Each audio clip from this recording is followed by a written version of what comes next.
เอาล้อผ้าตอซ่ามอห้ากิเลสาขี่โกโหเฮาฮาจัง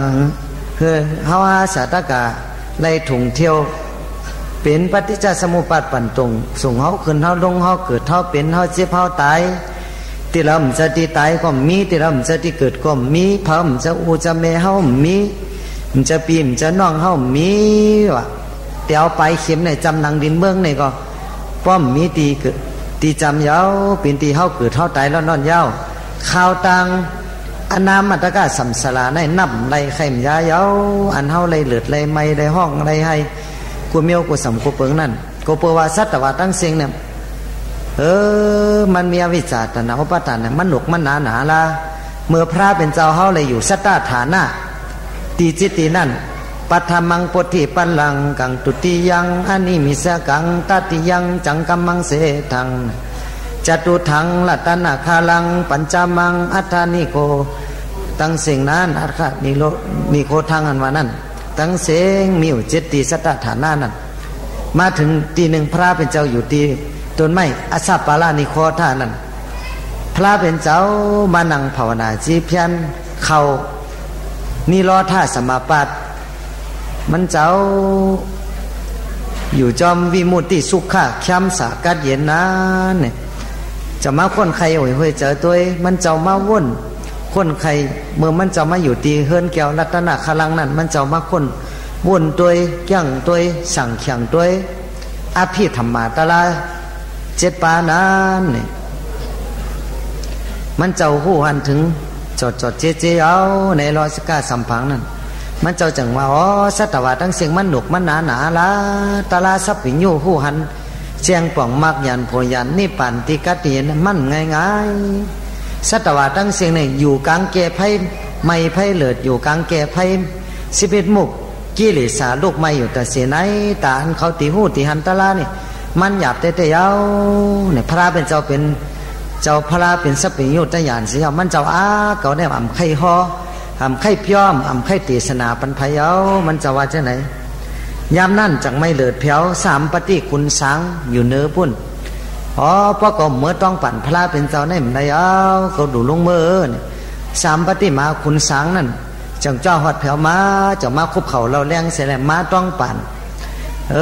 พระเป็นเจ้าอ๋อติขาพระเป็นเจ้าเฮาแค่นตัวมีเมตตากรุณาอย่าน้ำอินรู้วินิยาสัตวะตั้งเสงเสกรรมจะเฮาตัวเอาหมอกโบสีลงในตาเนี่ยหมอกโบตาลงนั่นจมอยู่ในน้ำเป็นตั้งกินเต่าปูปลามันจอดตาลาได้เหมือนจงก้นเฮามันหนุกมันหนานะเย้าหมอกโบตาลงนั่นพุดออกไม่หนึ่งมันติกีตีหังดีตั้งนาเย้าเพราะว่ามีกดจี้ลองป่องตั้งมันกดติสูงติยาวมาติกีมาหมอกโบหลงนึงน่ะกีมาอีกหนึ่งยาวเนี่ยว่าป่นก็ป่นน้ำยาวอีกหนึ่งมันก็เพราะว่าสายกลางวันเมื่อตอกเสือเนี่ยก็มันก็ติกีไอหอมเสียวไอหอมมันก็ติออกยาวหมอกโบเต่าหลงนึงนั่นกีเลยน้ำยาวกีมาน้ำยาวเพราะว่าสายกลางวันตอกเสือที่นี่ก็มันติกีน้ำมาติ๊กมันก็ติไรหูหันตลาเจ็ดตลาหมันอปุมาแตกเหมือนเจ้งเวนิยาสัตวะผู้กูตั้งเสงอันเป็นเวนิยาสัตวะเนี่ยอันที่ชอดไรอเวนิยาเนี่ยชอดไรก็มีเหมือนเจ้งหมอกโบจมอยู่ในน้ำนั่นเป็นตั้งเก่าเป็นตั้งกินมันกุนเก่าโมเมาเป็นตั้งกินเต่าปูปลาตั้งเสงสายเลือนสายวันสายเลี้ยงตลาเนี่ยป่องจะมันยาวอันนั้นก็ไว้เศษทีหนึ่งอันเมียนเซนเมียวหนึ่งนะเนี่ยคนมีเจตนาศรัทธามีเชื่อมีพันเวียงคำมานี่ป่านนั้นเหมือนจึงหมอกโบ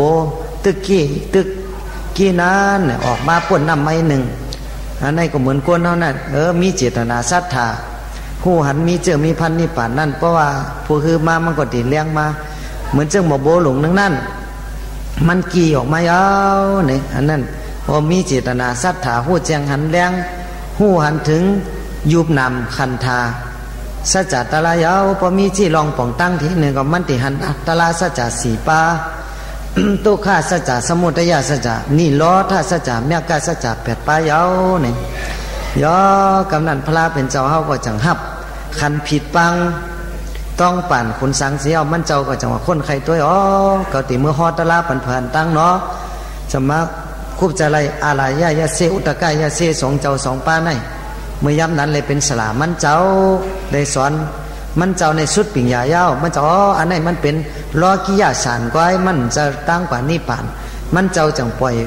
พาวางปานเย้าไปเปียเสียวกะยั่งกำตุข่าจริยาปังปัน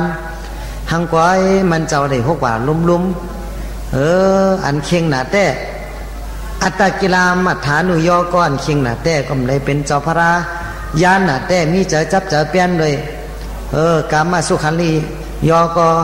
อันเจอจับเจอเปลี่ยนเลยกรรมกุงหาป้าก็เลยเป็นเจ้าพระมันเจ้าจะมาแก้งมากรรมมัชฌิมาปฏิปตาตั้งสินสายกลางนั้นมัชฌิมาปฏิปตาตั้งสินสายกลางนั้นมีสังหลาก็มีมักกังเผ็ดป้าฉัตตะกะหูหันถึงกูก็สัมมาทิฏฐิสัมมาสังกัปปะสัมมาวาจาสัมมากัมมันโตสัมมาจีวรสัมมาสติสัมมาสมาธิหาก็แปดป้าจะไหนเนี่ยจุปวงมาตั้งเสียงในอันมันเจ้าห่อปันเป็นเจ้าว่ากี่หาป้านั่นอันไหนพอหบสุมาก็มีอยู่สามป้าก็ศีลาสมาธิปิญญาสามปึงสามป้านี่ก็ยาวพระเป็นเจ้าจังเลยเป็นเจ้าพระดีๆงามๆยาวในมันเจ้าจังคนใครก็ติมือห่อปันพอนอติมือห่อปันอะไรยะอุตกายาเสียอะไรยะเสียเนี่ยตายกว่ายาสิงกว่ายา7 วันอุตกายาเสียก็สิงกว่าเมื่อว่ายาวซุ่มหลงซุ่มหลังเตยาวอำในจอดตำลาอำในหูไรหันเมื่อเกิดในจันเนวาสัญญานี่สัญญาพุ่นยาวมีหยุบลายมีหนามบางทีมีหนามลายมีหยุบนั่นนั่นห้องเลยชื่อว่าอายุป้า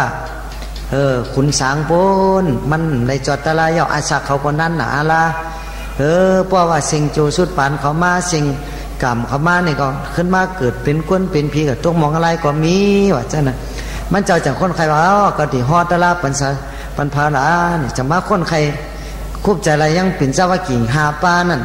เจ้าก้อนติ่งญาเจ้าว่าป้าพัทยามหานามาสัจจีหาปาเมื่อยามนั้นเมื่อพระเป็นเจ้าออกตัวถักในก็เขาหาปาเนี่ยมาเป็นเจ้าเสดมาดุมลาเสร็จแล้วเผื่อพระเป็นเจ้ามาซุ้งเขาซุ้งหมักปักเจ้านั่นเสียเนี่ยก็เขาหาปาเนี่ยมันเจ้าเนี่ยเลยเป็นเจ้าพระเขาอ่อนกันไปเมื่อไรเนี่ยเอาเบื่ออาจารย์ในย่าวอ่อนกันเมื่ออยู่ที่มิกระไต้บนสวนตึงตีสวนปานสาวเย็นตี20 ปัตนามิกระไต้ยาวบนนั้นตีเมืองปาลานาสีนั่นเพราะพอเลยเมืองปาลานาสีก็ตีได้หันน่ะเขาจะวุ่นจุ่มก็เลยเมื่อไวจอมเปิลมาเกาปอกยาวที่เมืองปาลานาสีนั่นมันเจ้าจะเมื่อฮอตลาปันเป็นเจ้าว่ากี่หาปาไหนตีกองห้องเป่าวินิยาสัตวะตั้งเสียงได้หู้เจียงแรงป่องตลาสัจจะสีปาในหู้เจียงแรงป่องพระเป็นเจ้าเมื่อหอดนั่นกว่าเจ้าเมื่อหอดนั่นปัทมาเมื่อหอดนั่นเป็นเจ้าว่ากี่หาปาอย่าเสียหาปาเนี่ยเขาเจ้าหันมาอย่าเจ้าสีถาดในมาเขาอย่าโน่นไหนเจ้ากตมาในเขาเตะจื้อเขาทำเมื่อหับเมื่อตุ้งเอาสิปิดเอาสั่งการมันละเขาอ่อนกันอยู่ซิมาหังพังมันละเนี่ยมันมีผาลุ่มลาเนี่ยมาหาเขาอย่าไหนเนี่ยว่าเจ้าไหนเสียวยามนั่นเมื่อพระเป็นเจ้าเมื่อจำนั่นก็เขาก็ว่าเจ้านั้นเผื่อพระเป็นเจ้ากะจำยาวเป็นเจ้าว่ากี่หาปาเนี่ยลืมกติสัจจะกันยาวเนี่ยก็อ่อนกันกะฮับกะตุ้งกะฮับสิปิดสั่งกันกล่าวน้ำสุบตินมายาวสมาสืบปลังปันพระเป็นเจ้าหนางเผื่อสืบปนางยาวเนี่ยก็เขาซ้ำห้องว่าอาวุโสเจ้าเนี่ยมานั่งที่ในเสกามอย่าไปว่าเขาอาวุโสเนี่ยเป็นภูมิอายุอาศักเนี่ยเขาเนี่ยเป็นสยามผู้เป็นตาถากตายว่าเขาเป็นเจ้าพระสับปิงโยตายานในปุถท้อหู้เจียงแรงป่องสัจจตระสีป้ายกว่าเจ้าปฐมาเขายุ่มเพิ่มยุ่มยาพระเป็นเจ้าจังว่าเมื่อยามนั้นจ่องเฮาเลยลาดในห่อจะไหนยำยินขาป้อมยำยินสูนังตีในแลก็ตีห่อเนปันตลาสัจจะดีๆงามๆพระเป็นเจ้าจังห่อว่าตวยเมพิกเวอันตาปปะจิเตนะนาเสวิตปากัตเมตโยจายังกาเมสุขาลิกาหนุโยกตุคอนอันนี้เป็นปฐมะอย่าไปกว่าเส้นตั้งอันเป็นจะจับจะแป้นจอมกับมากุงหาปาจะนั้นเมื่อหนึ่งอันเฮ็ดเคียงหนาอันแก้งกำตาละอันหยาบอันเย็นหนานอนเนื้อน้ำเนื้อไผ่อ่ำกินข้าวอ่ำตีนน้ำทุกข้าขันใจสังแลหรือปักหรือปึงจะนั่นอย่าไปเฮ็ดมันจะตั้งกว่านิพพานมัชฌิมาปฏิปตาตถาคเตนะอภิญญายะสัมโปทายะนิพพานยะสังวัตติเส้นตั้งเสียวนี่ก็ซ้ำฮอ ตาลาสัจจะสีปาทุกขาสัจจะสมุทัยสัจจะนิโรธาสัจจะเมฆสัจจะจังฮอว่าอ๋อจาติปิทุกขาการเกิดมาก็เป็นทุกข์ยาวการเท่าโอจลาตั้งเท่าก็ทุกข์ยาวการเจ็บเป็นอนายกะก็ทุกข์ยาวการมาลาหน้าการตายก็ทุกข์ยาวในซอกาปริเตว่าไรห้องไรให้ไรเหลือไรไม่ไรเนียงเจอไรไม่เจอจำดุกจำเมจำผูจำเมจำเงินจำคำโคของกูมีเมียวในก็เป็นทุกข์ยาวสังเกตเตนะปัจจุปทานะคันธาปิทุขาเนี่ยห่มป้องกันแต่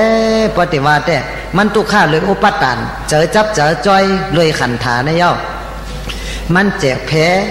ยุบเวทนาสิงยาสิงขาราวิเยในสัตวะทั้งสิ่งอัมหูจังมีอุปทานขันธาว่ามังก็ว่ายุบนี่เป็นของเก่ามังก็ว่าเวทนาเป็นของเก่ามังก็สัตวะมังตัวก็ว่าสิงยามัดอันต้องเป็นของเฮาของเก่ามังคนสัตวะทั้งเสียงก็ว่าสังขารานี่เป็นของเก่ามังคนสัตวะนี่ก็ว่าวิญญาณเป็นของเฮาเนี่ยจังเป็นทุกข์เตียวพระเป็นเจ้าฮอจังพระเป็นเจ้าซ้ำฮอสืบเมื่อแทงว่าอ๋อฮอสืบเมื่อว่าอ๋อ